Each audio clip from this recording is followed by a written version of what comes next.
راضی ہیں اللہ کی رضا پہ. کیوں سیدہ سلام اللہ علیہ کو سب کو جو فرمایا ابن زیاد کے دربار میں فرمایا کہ وما رأیت الا جمیلا، جو کچھ کربلا میں نے دیکھا وہ حسن تھا، یعنی حسین ابن علی اور ان کے ساتھیوں نے جو کچھ کیا یہ سب حسن ہے، بہت خوبصورت ہے یہ سب. کیوں؟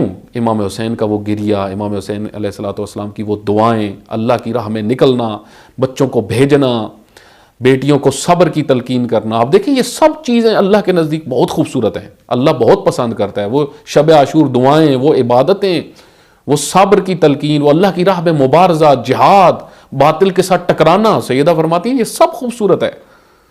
اللہ کی راہ میں قربانی دینا یہ بہت خوبصورت چیزیں ہیں. اس وجہ سے وما رأیت الا جمیلا، میں نے کچھ نہیں دیکھا سوائے خوبصورتی کے، سوائے حسن کے. سب حسین تھا کربلا کے اندر. وہ حسین ابن علی کا ٹکڑے ٹکڑے ہونا سیدہ کی نگاہ میں وہ ایک حسین منظر ہے. کس جہت سے؟ کہ اللہ کی راہ میں قربان